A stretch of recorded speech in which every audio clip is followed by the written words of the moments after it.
नमस्ते दोस्तों, आपका स्वागत है ज्ञानंद ऑडियो बुक में। क्या आपको कभी ऐसा लगता है कि आप अपनी बात लोगों तक ठीक से पहुंचा नहीं पाते, या ऑफिस में, घर में या दोस्तों के बीच छोटी छोटी मिसअंडरस्टैंडिंग्स बड़ी प्रॉब्लम बन जाती है? क्या आप चाहते हैं कि लोग आपको पसंद करें, आपकी बात सुनें और आपके साथ काम करना एंजॉय करें? अगर इनमें से किसी भी सवाल का जवाब हाँ है, तो अगले कुछ मिनट आपकी लाइफ के सबसे इम्पॉर्टेंट मिनट हो सकते हैं। आज हम एक ऐसी किताब के बारे में बात करेंगे जो हमें इससे रिलेटेड बहुत सारी चीज़ों के बारे में सिखाएगी। बुक का नाम है the art of dealing with people, यानी लोगों से डील करने की कला। इसके लेखक हैं लेस गिबलिन, जो ह्यूमन रिलेशंस के काफ़ी बड़े जानकार थे। उनकी ये किताब सालों से लोगों की ज़िंदगी बदल रही है। लेकिन हम सिर्फ इसकी समरी नहीं जानेंगे, हम इसके हर प्रिंसिपल्स को मॉडर्न साइकोलॉजी और साइंटिफिक रिसर्च से जोड़कर देखेंगे, ताकि आप सिर्फ ये न जानें कि क्या करना है, बल्कि ये भी समझें कि ऐसा क्यों करना है और इसके पीछे का साइंस क्या है। इंसान की फितरत को समझना। लेस गिबलिन कहते हैं कि लोगों से डील करने का सबसे पहला और सबसे इम्पॉर्टेंट रूल है ह्यूमन नेचर को समझना। अगर आप ये समझ गए कि इंसान बुनियादी तौर पर कैसे सोचता है, तो आपके लिए हर रिश्ता आसान हो जाएगा। गिबलिन का कहना है कि हर इंसान, चाहे वो अमीर हो या गरीब, सक्सेसफुल हो या स्ट्रगल कर रहा हो, अंदर से एक ही चीज़ चाहता है, इम्पोर्टेंस और सेल्फ रिस्पेक्ट। हम सब अपनी नज़र में हीरो हैं। हम सबकी एक कहानी चल रही है जिसके लीड एक्टर हम खुद हैं। मॉडर्न साइकोलॉजी में एक कॉन्सेप्ट है जिसे ईगोसेंट्रिज्म कहते हैं। स्विस साइकोलॉजिस्ट जीन पैगट, जिन्होंने इस पर काफ़ी काम किया है। इसका मतलब ये नहीं कि लोग सेल्फिश या मतलबी हैं। इसका मतलब ये है कि हम दुनिया को नेचुरली अपने नज़रिए यानी पर्सपेक्टिव से ही देखते और समझते हैं। आपके लिए आपका सर दर्द किसी दूसरे देश में आए भूकंप से बड़ी खबर हो सकती है। ये बुरा नहीं है, ये नेचुरल है। इसे सेल्फ सर्विंग बायस कहते हैं, जहाँ हम अपनी सफलता का क्रेडिट खुद को देते हैं और फेलियर का ड्रॉप दूसरों पर या हालात पर डाल देते हैं। एक्शनेबल टिप, तो इसका इस्तेमाल कैसे करें? बहुत सिंपल है। जब भी आप किसी से बात करें तो उनके मैं पर फोकस करें। उनसे उनके बारे में सवाल पूछें, उनकी लाइफ, उनके इंटरेस्ट्स, उनके स्ट्रगल्स, उनके प्रॉब्लम्स के बारे में बात करें। कन्वर्सेशन को मैं से आप पर शिफ्ट कर दीजिए। जैसे अपने दोस्त से मिलने पर यह कहने के बजाय कि पता है आज मेरे साथ क्या हुआ, ये पूछिए और बता तेरा दिन कैसा था, वो प्रोजेक्ट का क्या हुआ जिस पर तू काम कर रहा था। आप देखेंगे लोग आपसे जुड़ना पसंद करेंगे, क्योंकि आप उन्हें वो दे रहे हैं जो उन्हें सबसे ज़्यादा पसंद है, उनके बारे में बात करने का मौका। दूसरी चीज़ है लोगों को इम्पोर्टेंट फील कराना। पहले अध्याय से ही जुड़ा हुआ है ये इसका अगला प्रिंसिपल, लोगों को महत्वपूर्ण महसूस कराना। ये सिर्फ एक अच्छी आदत नहीं है, ये एक बहुत ही इम्पॉर्टेंट चीज़ है जिसका ध्यान हम सभी को रखना चाहिए। लेस गिबलिन कहते हैं कि लोगों की तारीफ़ करें, लेकिन चापलूसी यानी फ्लैटरी नहीं। दोनों में ज़मीन आसमान का फ़र्क है। चापलूसी झूठी होती है और लोग उसे पहचान जाते हैं। असली तारीफ़ यानी जेन्युइन एप्रिसिएशन दिल से निकलती है और सीधे दिल तक पहुंचती है। इसके पीछे की साइंस क्या है? फेमस साइकोलॉजिस्ट अब्राहम मैस्लो ने 1943 में हायरार्की ऑफ नीड्स का कॉन्सेप्ट दिया था। उन्होंने बताया कि इंसान की ज़रूरतें एक पिरामिड की तरह होती है। सबसे नीचे बेसिक ज़रूरतें होती है, कपड़ा, रोटी, मकान। लेकिन जैसे जैसे हम ऊपर बढ़ते हैं आती है एस्टीम नीड्स, यानी सम्मान पाने की, इम्पोर्टेंट फील करने की ज़रूरत। जब आप किसी की सच्ची तारीफ़ करते हैं तो आप उनकी इसी ज़रूरत को पूरा करते हैं। इससे उनके ब्रेन में डोपामिन जैसे फील गुड केमिकल्स रिलीज़ होते हैं और वो आपसे नेचुरली पॉजिटिव कनेक्ट महसूस करते हैं। गिबलिन इसमें कुछ प्रैक्टिकल तरीके भी बताते हैं, जैसे उनका नाम याद रखें और इस्तेमाल करें। डेल कार्नेगी ने भी अपनी किताब how to win friends and influence people, जिसमें कहा था कि एक इंसान के लिए उसके कानों में सबसे मीठी आवाज़ उसका अपना नाम होता है। न्यूरोसाइंटिफिक स्टडीज़ ने MRI स्कैन से प्रूव किया है कि जब हम अपना नाम सुनते हैं तो हमारे ब्रेन का middle frontal cortex, superior temporal cortex और क्यूनियस जैसे हिस्से एक्टिवेट हो जाते हैं। ये वही हिस्से हैं जो सेल्फ रिकॉग्निशन और सोशल बिहेवियर से जुड़े हैं। किसी का नाम लेना उन्हें भीड़ से अलग करके एक इंडिविजुअल आइडेंटिटी देता है। दिल से सुनिए, लिसन जेन्युइनली। गिबलिन कहते हैं कि एक अच्छा लिसनर बनना लोगों को जीतने का सबसे आसान तरीका है। अक्सर हम सुनते इसलिए नहीं कि समझें, बल्कि इसलिए सुनते हैं कि हम जवाब दे सकें। आज इसे एक्टिव लिसनिंग कहते हैं। इसका मतलब है जब कोई बोल रहा हो तो उसे पूरा ध्यान दें, फ़ोन साइड में रखें, आई कांटेक्ट बनाएं, बीच बीच में अच्छा, फिर क्या हुआ जैसे शब्द यूज़ करें और उनकी बात को पैराफ्रेज करके कंफर्म करें। जैसे, तो आपका कहने का मतलब ये है कि इससे सामने वाले को लगता है कि आप उन्हें सच में समझ रहे हैं। बिना दुश्मन बनाए अपनी बात मनवाना, ये शायद इस किताब का सबसे पावरफुल चैप्टर है। ज़िंदगी में अक्सर ऐसे मौके आते हैं जब हम किसी से एग्री नहीं करते। ऐसे में ज़्यादातर लोग क्या करते हैं? बहस यानी आर्ग्यूमेंट करते हैं। और गिबलिन कहते हैं आप बहस जीत कर भी रिश्ता हार जाते हैं। तो सही तरीका क्या है? गिबलिन एक सिंपल फार्मूला देते हैं, कभी भी लेकिन से शुरू ना करें।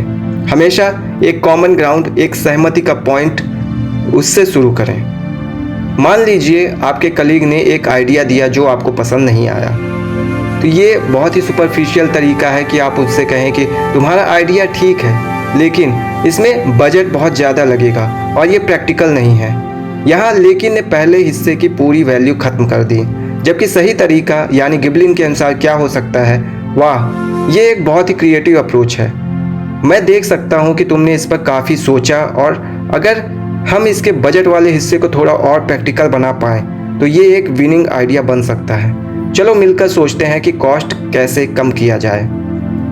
देखा आपने, हमने उनके आइडिया को रिजेक्ट नहीं किया, हमने उसके पॉजिटिव पॉइंट को एक्नॉलेज किया और शब्द का इस्तेमाल करके एक सजेशन दिया। इससे सामने वाला डिफेंसिव नहीं होता और आपके सजेशन को सुनने के लिए तैयार रहता है।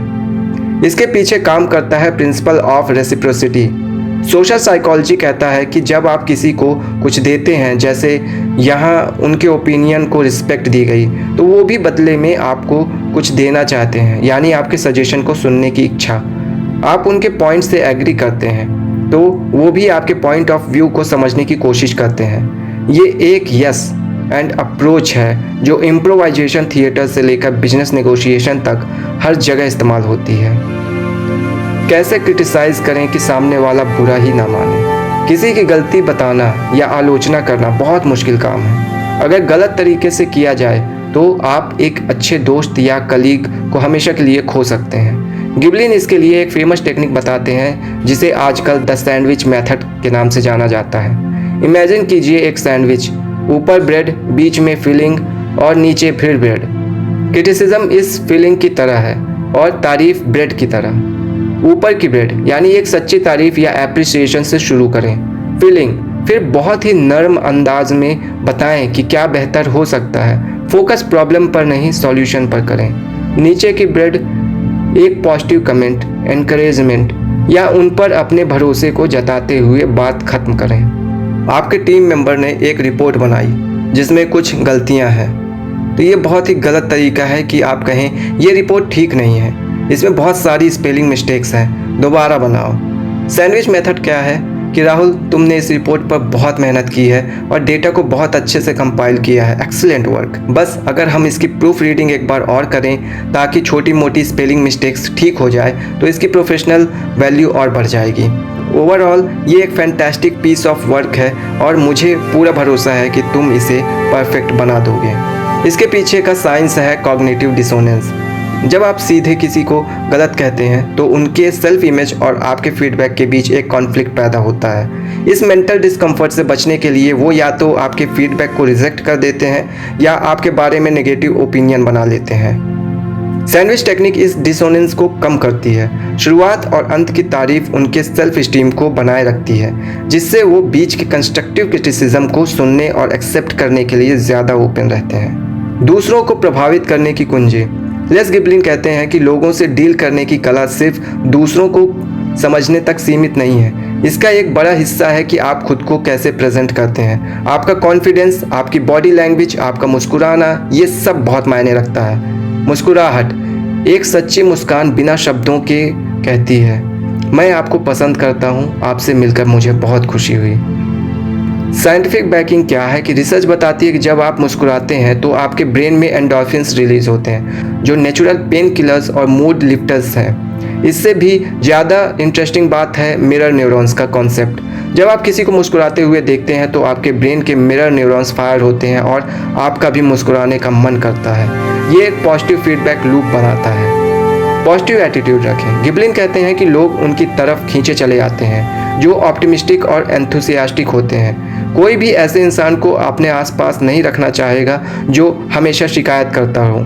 इसे इमोशनल कंटेजियन कहते हैं। इमोशंस, खासकर पॉजिटिव और नेगेटिव इमोशंस, वायरल की तरह फैलते हैं। आपका पॉजिटिव एटीट्यूड आपके आसपास के लोगों को भी सबकॉन्शियसली पॉजिटिव बना देता है।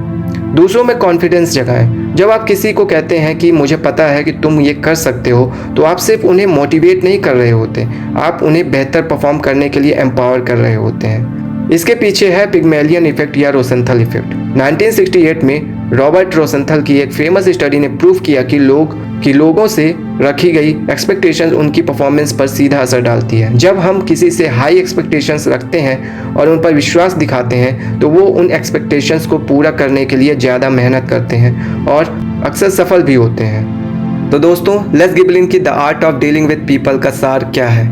इसका सार है एम्पैथी, हमदर्दी और अंडरस्टैंडिंग। समझ, ये समझना कि हर इंसान अपनी एक दुनिया का सितारा है।